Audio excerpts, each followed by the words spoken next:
Welcome to the Joshua Jordan Experience. Listen to gather mystical insights for an extraordinary life. Hello, my beloved friends. Welcome once again to the Joshua Jordan Experience. Today I want to offer something different, fresh, new. I have a mindset coach and a mentor. His name is Brett D. Scott, and we meet weekly and talk about a variety of things. And this day we happen to be talking about the subject of ego and the universe and balance. And we decided, hey, what if we just record our conversation and I could share it with you on the Joshua Jordan Experience? So please welcome my friend, Brett D. Scott. Thank you.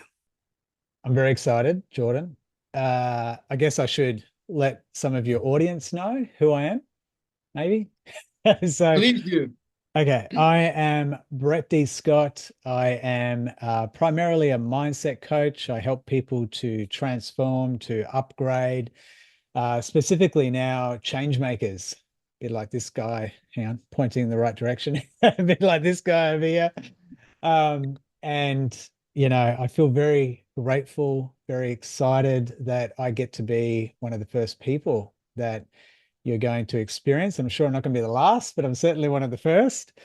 Jordan and I have worked together for a couple of years. We've become good friends. We've met in person here in Australia. If you haven't noticed the accent, because I'm sure I was going to say some of your audience, but probably a majority of your audience, Jordan, are in the States or in America, maybe. Yeah. And so thank you, thank you, thank you for being here, listening to us. I actually asked Jordan, I said, Jordan, hey, do you reckon, because we were talking about the topic of ego, and often Jordan might tell me off after this. Jordan often says to me, what do you mean by ego? And because I'm often referencing the word, in my ego. And anyway, so I said to Jordan, hey, what about if we actually had a discussion on camera? And because I reckon there's a lot of people who are referencing ego, and the way that they reference it in your understanding of ego is that it references I, is, yeah, it's not really the description of the thing that you're experiencing. And often, as I've said to Jordan, I don't mean to, but I know when I'm referencing, I'm not in my ego, I'm referencing that it's a bad thing to be in your ego, to be egotistical. And so, whereas I also know, for me, that the ego is good, like having some, and I'm using the term again, aren't I, Jordan? But using the term ego, that I've got some good ego. So I guess it's good and bad. And so Jordan said to me, why don't you just reference the actual feeling, or the actual, what was the term used? The actual, Well, the actual thought that you're supplanting with the word ego or egoic. Yeah. yeah. So if I'm saying, and so I think this is great learning for all of us, hence why I said to Jordan, hey, would you mind if I actually talk to you about it? And maybe we might talk to Joshua. We don't know. Let's see what happens. But my question to you, Jordan, is when you, as Jordan, think about, um, showing up, and actually, this is the word that I think you used, um, let's say, not so humble, and you know, and people might say, oh, it's, you're high, you're in the heightened of your ego, you're very egoic, and so how do you, when you think about, as you said, the term of the actual feeling, or the actual, the thing that's happening, what does it mean to you? Like, what do you think when maybe someone uses that term for you, like I have numerous times? Well, first of all, I just want to clarify that because we create our own reality, if you Yeah. think your ego is a problem, it is. If you believe your ego is getting in your way, it is. Because whatever you believe about ego, you will find proof of in your reality, right? So people often assign a lot of what I call unwanted behaviors and characteristics to ego. And that includes pride or arrogance or conceit. Pride is a good thing, but it can be carried over into bragging and then you turning people off, or acting conceited. Nobody cares for a know-it-all or an arrogant person. So, yeah, those issues are real and can be a problem. But when I start just referring to it as my ego, you see, I've detached myself from the ownership of what is the problem. Maybe the problem is I brag too much. Or the problem is I pat myself on the back so much I broke my arm. you know? So why don't I own the problem and then I have the power to change it? But as long as I keep saying, oh, that was my ego or my ego is acting up, what ownership am I showing in that? What am I owning? Am I owning my ego? If I am, then I need to define what is my ego. Now, Seth, one of my first teachers, taught ego this way, and I found that also enlightening.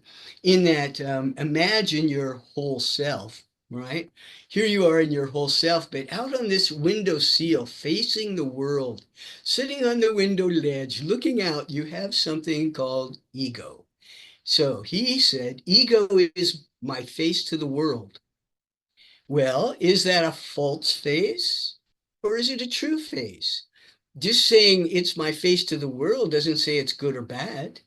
I can have a true face to the world, an authentic face to the world. So why would I want that to be my ego? My ego is sitting out there showing a false face to the world. Well, if it is, then that is the problem. Get down to the real problem and stop calling it my ego. But what things about my false face do I want to change? Because as long as I own it, I can change it. Maybe I grew up with so little attention. I felt neglected. Maybe I need attention. I need attention so desperately that I'm constantly seeking attention. And some people will say, oh, that's my ego needing attention. No, that's me needing attention. Just leave my ego out of it. I need attention. I need affection. I want to brag about my accomplishments, and you have a right to feel pride and take pride in everything you accomplish. You deserve the accolades that come with your accomplishments and your awards you win and all of that. You have a great deal to be proud of. And yet, I don't see you as egotistical, not the least. Now, you do sometimes. You want to make sure that I'm aware that you're not doing this out of your ego. It's like, well, what is ego then? That is when I asked you, what do you mean when you say ego? And often what you're referring to is like a sense of selfishness or a self-centeredness. It seemed to me when you described what ego meant to you, it sounded a lot like selfishness. So if selfishness exists, yes, sometimes I'm selfish. So why didn't I just own that? Oh, in the moment I was being selfish and I forgot to ask you how you're doing. Or in the moment I was being selfish and I didn't realize you needed a hug or you needed some attention. I was so focused on me. That can be a problem, but it's not my ego doing it. My ego. How did my ego get such a bad reputation?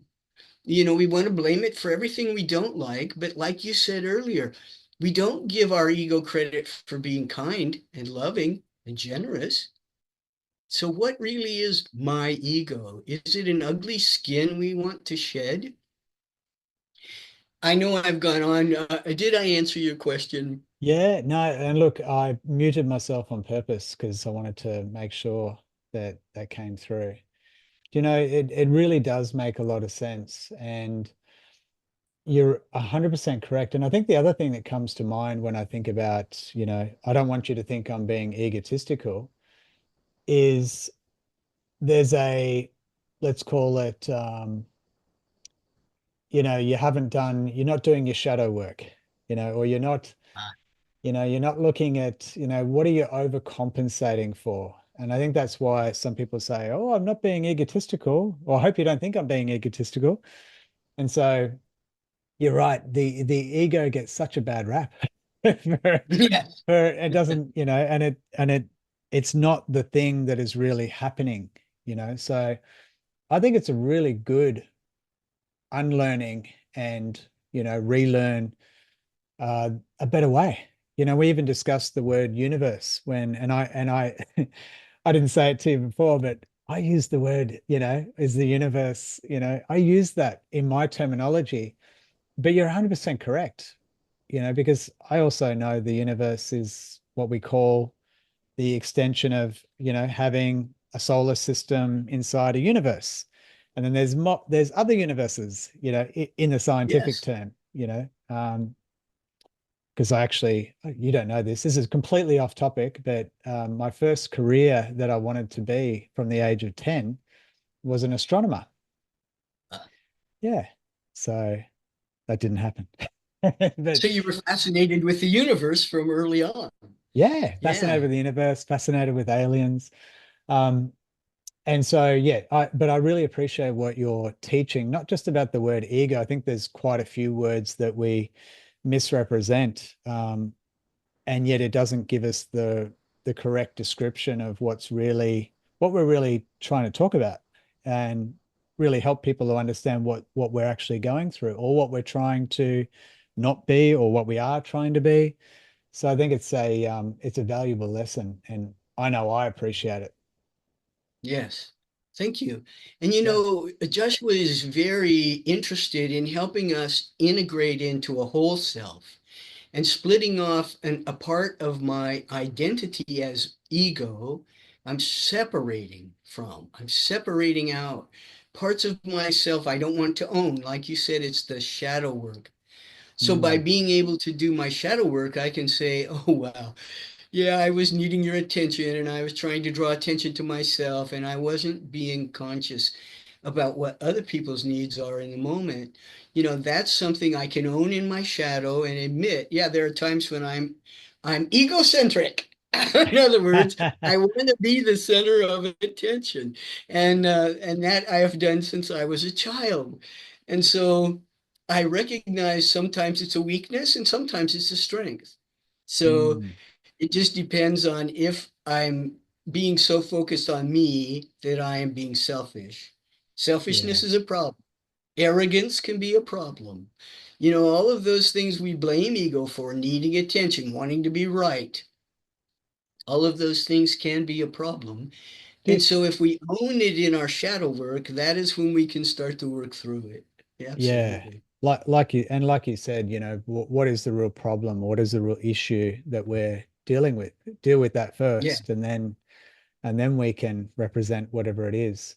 But the Yeah. the What are the we interest masking with the word ego? Sorry. No, 100%. Yeah, because I think that was in my mind, and why I actually usually say to you at times, um, you know, not to be egotistical, but But because I'm aware that I'm actually not masking anything. So it kind of is contradicting the whole point. However, what I wanted to also share is that when I think about what we're talking about, or what you're sharing, is that it's about balance.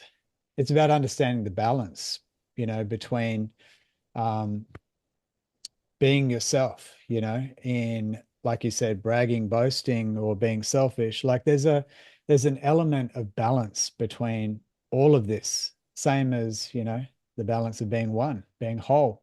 We talked earlier, not on camera, we talked earlier about feminine and masculine, that you and I yes. both can often, as men, be in our feminine and think, oh, am I being too feminine? And then Yeah. I said, who gives a, I won't say the word, Blip. just in case your audience, but it doesn't matter. Like what does matter is if it's a problem, or if it's causing if it's affecting someone else in some way, let's use the word selfishly. So yeah, I really like this discussion. I think it's a useful one for everyone to have to think about. And the right use of words, like using words for the right purpose. You're right. And yet, of course, we all have our own definitions of the words. That's the context through which we filter everything. And that's why I also wanted to clear up some misunderstandings around the word ego, because if you say ego and to you it means selfishness, but when you say ego, I hear arrogance, you know what I mean? Then we're not communicating. I'm not getting your meaning. But if Yeah, you actually said, "Oh, I don't mean to sound selfish," then I know exactly what you mean instead of "I'm not being egocentric." It's like, well, egocentric actually does mean self-centered, but yeah, there are some times when that's important. Self-care comes from self-attention, yeah. So, like you say, all of these things can get in and out of balance. yeah. So that's the shadow work, the internal realizations that we have to come to and through as we grow. We realize maybe I've been shoving some things off into my ego instead of owning it. And if I don't own it, how will I ever change it? Can I, and just as you're sharing that, something that's coming to mind is the reason why I'm mindful of letting people that I know that I'm not meaning to come across as selfish or arrogant is I do, and you know this, I do have a big focus on helping others. And when I talk to people about being selfish, I say there's two different types of selfish. And you might be able to give me a better way of explaining this because I know I've been the selfish who wasn't focused on helping lots of people. It was just focused on helping one guy. Um, and that selfish was having an impact negatively upon my wife at the time, other people around me, family, friends. Um, but now I'm still selfish and I make a point of being selfish for myself in the beginning of the day. I give to myself first. You mentioned self-care. So I do the things that fill me up in positive ways. More so thinking about the selfish of before is usually doing things that were not so positive, but filling myself up with positive things first thing in the morning so that I can overflow, so that I'm feeling good and feeling energized and feeling wonderful so that I can help people like you. And so what would be for you in your understanding of if you were trying to explain to someone about, because again, I think there's that balance, right? There's a balance between giving to yourself and giving to others. And then there are people who give to others completely and end up completely drained. So Yeah. yeah, yin yang, Yin balance. yang. Yeah. Yeah. We do need to we need to balance. And I have read quotes that self-care is not selfish. And I think that's an important message for us really to get. But it does take prioritizing yourself first to take care of your self-care. So yeah, we can say, oh, that's not selfish. I mean, because then here we are using a word that has a negative connotation around self-care. So we don't want to do that. But it is self-serving Yeah. to commit and prioritize my own self-care. And like you say, the fact that you do that makes you more of a whole human being when you are in service to others. Yeah. So yeah, your service to others actually is more powerful when you know how to be in service to yourself as well. Yeah. And you know, I shared that for two reasons. One, because I wanted you to give us people watching and me, I wanted you to give us a better way of being able to describe being selfish, self-care. I think that's a great way for me to reframe when I'm explaining to people. It's really important to be in self-care mode in the beginning of the day, and Yes. then to be able to be giving to others. You'll have more energy and more, be more inspiring. But the other reason that I wanted you to share that, I completely forgot. It was another reason. I'm sure it'll come to my mind later on. Or maybe someone who's watching might think, oh, actually, I think I know where Brett was going with that. I might actually ask Jordan. Just to finish, because I don't want to take up too much of your time, Jordan, and also your audience. My final question to you is, what What does balance really mean to you? Because I know you love the yin yang symbol as an example. I can see it on your necklace right now. Um, Yes.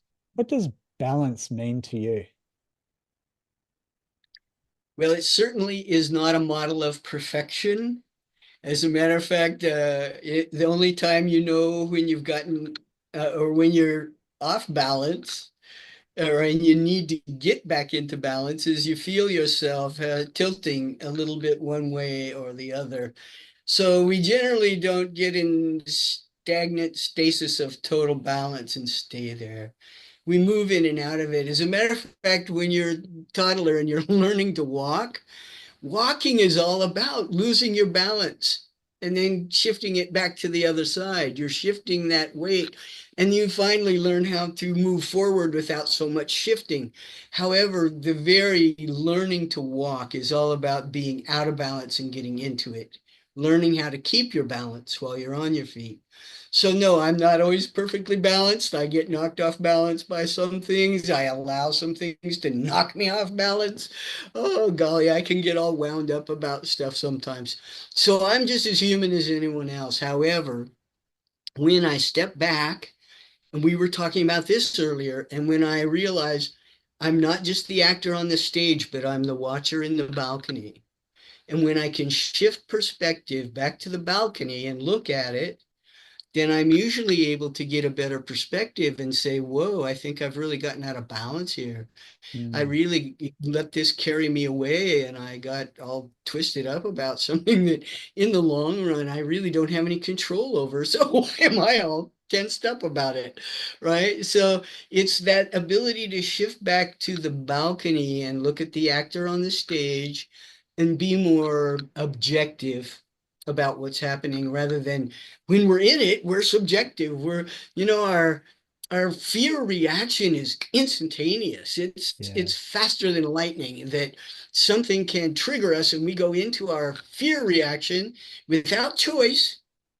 We just go automatic. Here's the trigger, run the tape. Here's the trigger, run the tape. And so to get to that space where I'm no longer just reacting to what's happening in my environment, I need to remember to be in the balcony and observe the actor on the stage. I love that. It's so true. Yes, we did talk about it because I was saying to you that when I first heard, I think it was Eckhart Tolle was saying you really need to observe your thoughts, and I'm thinking I can't do it. How am I meant to do it?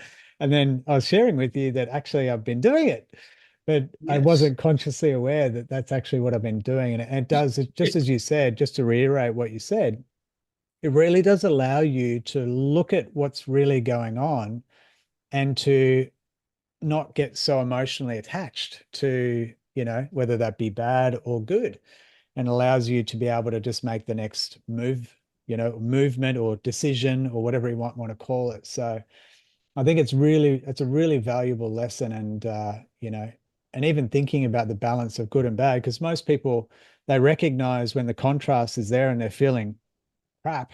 They're going, oh, I'm really out of balance. But I think there's also I've recognized when when I'm feeling like it's really, really good, maybe you can talk into this, because when I'm feeling like, oh, I'm really, really comfortable, like really happy, really comfortable. But if it's for too long, I think to myself, going back on the balcony, I think to myself, hang on a minute, am I am I growing, or am I just sitting in that comfort, basking a bit too long? And then I think, no, I need to shift. I need to go back to a learning, a growth, a helping someone, whatever it might be. What do you think about that idea, especially on let's say, the positive side or the happy side?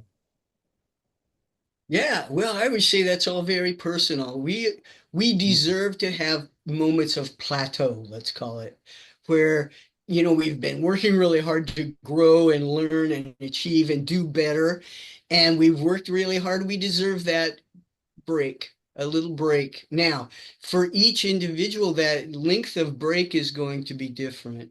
Yeah. whatever's most satisfactory. But like you say, if you're on the plateau and you're just cruising for a very long time, I'm sure someone like yourself would feel out of balance because you're so focused on personal development, personal growth, and service. Yeah. So for you to coast for as long as I could coast would be impossible. I can get on the plateau and hang there for a very long time, but I'm also a much older man too. You know, I'm 68 now, so I'm ready to do some more cruising on the plateau. But there's so much I still need to learn, and I'm still motivated in my personal growth. And obviously now I'm at a point in my development where I also want to be of service to others. And you were teaching me how to get out there and do that. And I appreciate that very much, my brother. Oh, I'm committed. I'm committed and you're committed. Yes. So it's no, We've it's a both bit been committed. we have well not that sort of committed. I know what you're relating to. Okay. Anyway, but no, I really appreciate you having me on your show and if there's anything else I can do for you, as you know, I'm always here for you. Thank you. Thank you. I would like to thank Brett Scott for his time, his insights, his input, and his questions that he asked of me today. I always enjoy talking to him, and as you can see, he's a change maker, a very bright light, and a wonderful mindset coach. Thank you, Brett. Thank you for listening. We hope you heard something to ponder and gained inspiration for your journey. Please join us again next time. Joshua says, let the light grow, let love show, and let your life be fun.